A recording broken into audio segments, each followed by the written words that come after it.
¿Qué tal amigos? Bienvenidos sean todos ustedes a un nuevo video en el canal. Estoy muy contento de estar nuevamente con todos ustedes. Señores, lo que vimos ayer sobre Dick Durbin y Kash Patel, la verdad es de que estuvo sumamente picante. Vimos cómo Dick Durbin no se dejó doblegar en lo absoluto por parte de Kash Patel. Al contrario, Kash Patel venía, pues digamos, muy a la defensiva, pero era digamos, un reflejo total de su desesperación y sobre todo de que apenas estaba empezando esta audiencia, esta rendición de cuentas por parte de Kash Patel. Así que, bueno, quédense porque va a estar muy bueno el video.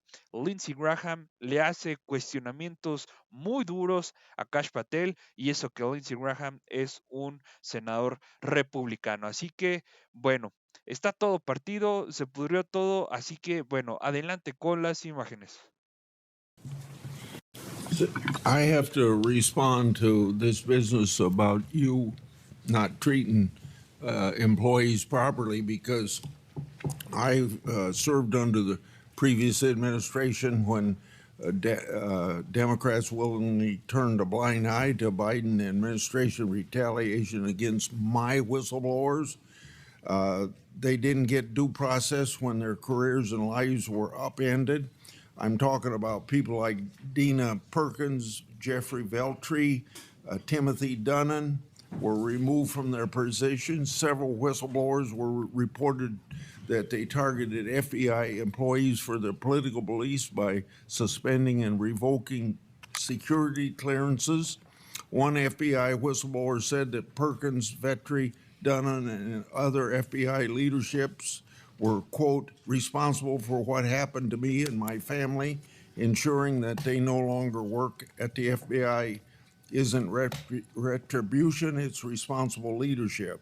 Another whistleblower that is a registered Democrat said they spoke out against abuses in security clearances processes committed by FBI senior leaders, particularly Veltri and Perkins. Then Perkins and Dunnan suspended their security clearances and put them in unpaid leave. I'm going to put some more examples like this in the record so I don't take up a lot of time for my colleagues. Senator Graham. Thanks, Senator Graham. Welcome to the committee. The numbers sort of speak for themselves. You've done a lot in a small period of time. So all those folks out there making this happen, thank them for me. Sir. As to how to be an FBI agent, you've made a decision that local law enforcement folks, people who have served in law enforcement without a college degree are able to apply now. Is that correct? Yes, sir. Makes sense to me.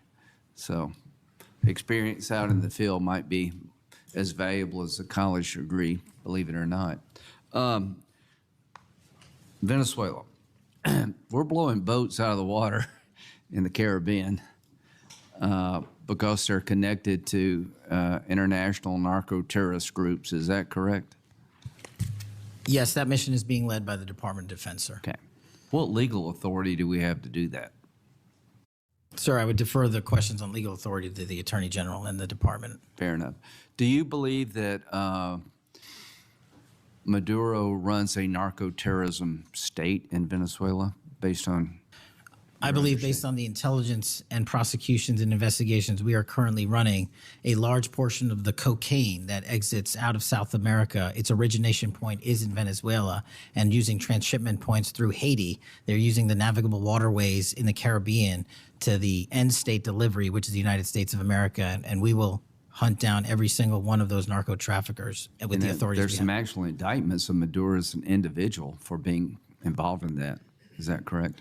Senator, I think you're referring to the DEA indictment on that one. Right. So I guess the point is, would it be fair to say that Venezuela is a good candidate to be labeled as a state sponsor of terrorism under U.S. law? Senator, from my perch, we will provide the intelligence necessary for anyone who meets the threshold to be a state sponsor of terrorism, and this administration has I expanded think it. they are, so we'll be going down that road. China, on a scale of 1 to 10, 1 being nothing, 10 being great, how is China helping with the fentanyl problem here in the United States? Under this administration, we have taken, as I highlighted the Cincinnati case, The precursors are the problem. The fentanyl is the end state that kills American citizens. Well, the precursors are made in China, right? They're made in China. And so for the first time in a decade, I had a call with my counterpart in the MPS, the Ministry of Public Services, to attack the precursor chemical companies and have those chemicals labeled. Too early to rate the success? We have indicted multiple businesses in China. We've also cut off the transshipment points of those precursors. They switched. Once we got on their track about their delivery routes to the Mexican drug cartels directly, they started going to India. We called the Indian authorities, and they shut down those transshipment points. So we're continuing to work with our partners So overseas. China is helping, would you say? They are starting to help, and we are hoping, under this administration's leadership, we can get more of Let their me help. know, in the coming months if that continues, because if they are helping, that's a good thing. Yes, sir. We need to celebrate the breakthrough. If they're not, that would be a bad thing. So after the assassination of Charlie Kirk, there seems to be one refrain from everybody, and that's about the effect of social media. Do you believe that social media is one of the instruments radicalizing America and inciting violence? Well, it's not. My belief is based on the data, and the data shows that social media is wildly out of control when it comes to radicalizing. You're dead right. So what did you just say? This guy's the FBI director. He says that social media is wildly out of control. Now, free speech, we all agree with that, but you can't yell fire in the theater, right? Yes, sir. Free speech doesn't allow you to go online and groom a child for sexual. No, it does not. Okay, free speech doesn't allow you to go on the internet and basically incite somebody to kill another person, right? Absolutely not. So if it's illegal offline, it should be illegal online. Agreed? Whatever the law is.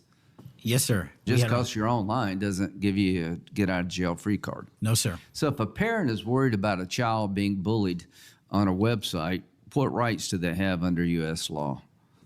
We have to balance the rights, as you said, Senator, of free speech versus those that encroach Is there upon any violence. law that can shut down one of these sites for bullying children or allowing sexual predators on the site? We are able to attack certain sites on the dark web. When it comes to the open internet infrastructure system, we have to reach a threshold to attack a company's position that only subscribes to violence. Can the parents sue that company? They can. They can? They can sue not the social media companies. That's what I'm talking about. They can sue the companies. No, I'm talking about the social media company that gives lives to this behavior. No, you're referring to Section 230, sir. Yeah. Would you advocate a sunsetting of Section 230 to bring more liability to the companies who send this stuff out? I've advocated for that for years. All right. We need to do this, folks. These companies are taking content that it makes you sick, that could get you killed, get you poisoned, and there's nothing we can do about it under our law. A person can do about it because of Section 230. So if your child is being sexually groomed online or bullied online, and you go to the social media company and ask them to take it down, they refuse, you have like zero rights. How many images of sexually exploited children are purveyed every year on social media sites? The number is astronomical. And Senator, if I can just add one step to that analysis. Please. It's not just what's on social media that is quote unquote real. It's the introduction of artificial intelligence and Right. generative AI that is creating even more child sexually abused material and even more sexually violent acts online and mimicking people. Would you say that the way social media is structured today, really no accountability, 36 million images in 2023 of sexually exploited children, that this is a public health hazard? It is. Would you say that it's a mental health problem, particularly for younger people? It absolutely is. Do you agree that some of these sites are designed to be addictive? I think not only are some of these sites designed to be addictive, unfortunately, the reality is some of these sites are designed to generate income, and many people are generating income based on this illegal trade. Do you think it's now time for America to deal with this problem? I'm all in. I have been all in, and I'm happy to work with Congress to do so. Well, I tell you what, having the FBI director all in is great news for me And I hope the committee will respond and that we'll be all in trying to fix a problem that I think is doing a lot of damage to our country. When it comes to John Bolton, was there new evidence involved in the raid on his home? Sir, that investigation is very much ongoing. As you know, there was a raid of his house pursuant to a legal Was there a search warrant obtained to go in? Absolutely, sir. Okay. All right. We're looking to have that search warrant unsealed Okay. at the Yeah, appropriate I time. think that would be good, quite frankly. In December 2023, Director Wray said he sees blinking lights everywhere regarding to foreign terrorist threats against our homeland. How would you characterize the state of threats to our homeland by foreign terrorist groups? Foreign terrorist organizations have adapted and started utilizing online platforms, and so is the FBI. And so while they are adapting and expanding how they harm our country, we have as well. They have not stopped. There's been a resurgence in places like West Africa and elsewhere of foreign terrorist organizations, and also the newly emboldened drug trafficking organizations in Mexico. It's going to take a whole of government approach to get. Does Hezbollah fall within that group? Yes, sir. So Hezbollah is involved in not only terrorism, but narco-terrorism? Yes, sir. So do you consider Hezbollah a threat to the United States? Absolutely. All right, finally, do you have enough people Sorry. to do all this? Do you need more people? You're involved in a lot of things, and the numbers speak for themselves. You have FBI agents helping here in Washington, D.C. You have FBI agents helping in illegal immigration. That's good. You got a chance here to tell us if you need more people. Seems to me that the threat level of this country is pretty high right now. You got thousands of domestic terrorism cases. How many are being investigated? I think 3,500 off the top of my head. 3,500, okay. Anyway, it seems your plate's pretty full. I would urge you to get with your people. And if you think you need more people, now's the time to do it. It would be a shame to miss an opportunity to plus up the FBI if the threats justified it. Will you look? I will look, sir. Okay, but are you comfortable you have enough people right now? Right now, I'm comfortable with the reallocation of agents and personnel outside of Washington, D.C. and plussing up states like South Carolina in double-digit numbers, and I'll get back with my team on this one. Thank you for your service. Senator White.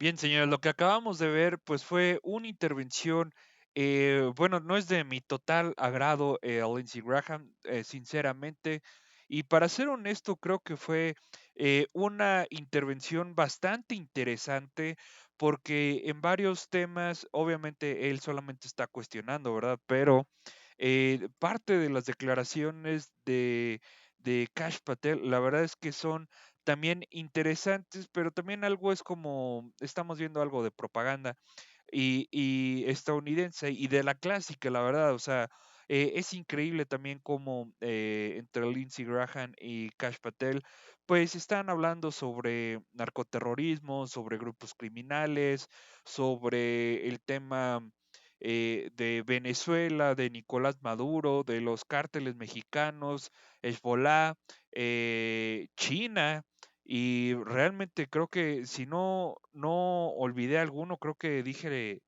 todos. Es increíble, señores, todo lo que está pasando con todas estas organizaciones criminales que sin duda les puedo asegurar que no existirían sin el consumo desmedido de los adictos en Estados Unidos. No va a haber mejor mercado en el planeta que Estados Unidos por el valor de los dólares. Y eso es algo que no lo pueden negar, pero tampoco lo mencionan. Así que, como les dije en su momento, hace varios videos, la verdad es de que es increíble cómo culpabilizan al resto del mundo, en esta ocasión a México, a China, a Venezuela, al Medio Oriente, pero nunca asumen responsabilidad. Siempre están con ese rol de que van a estar salvando el mundo, siempre están con ese rol de que son los buenos, siempre están con ese rol de que todo el mundo los quiere atacar y no es así, no es así. La verdad es que no es así, o sea, todo este tipo de cosas no existirían, al menos en México, si en Estados Unidos no hubiera una demanda de esos estupefacientes, de esas sustancias tan nocivas para la salud, si no estuviera existiendo todo ese consumo tan desquiciado, la verdad. Es algo que no pueden negar. Y con el tema de las armas también es algo que hemos estado platicando bastante con el pasar de las semanas. Todos esos grupos criminales, al menos en México, se arman de Estados Unidos. Así que es el negocio perfecto para ese país. Los armamos, supuestamente capturamos y algo que yo no les había contado es de que, y ustedes lo pueden checar en las redes sociales, es de que hubo un líder, creo que del cártel del Golfo, paseando como Juan por su casa o Pedro por su casa en Texas. Y se supone que lo está buscando el FBI, que lo está buscando la Interpol, que lo está buscando, sabrá Dios qué dependencia de los Estados Unidos de la Seguridad Nacional, lo está buscando y el tipo anda como si nada en Texas. Entonces, ¿están haciendo o no están haciendo? Ahí se las dejo. Pero bueno, señores, hasta aquí el video. Me encantó estar nuevamente con todos ustedes. Llegamos a este video estelar que la verdad da mucho de qué hablar. Me encantaría saber su opinión. Y bueno, suscríbanse para más videos. Hay contenido todos los días. Sinceramente, mañana va a estar muy picante la cosa. Eso se los aseguro porque tenemos contenido de Kash Patel y de sobra. Así que bueno, quédense tranquilos por eso. Y bueno, los veo en el siguiente video y que estén muy bien. Bye bye.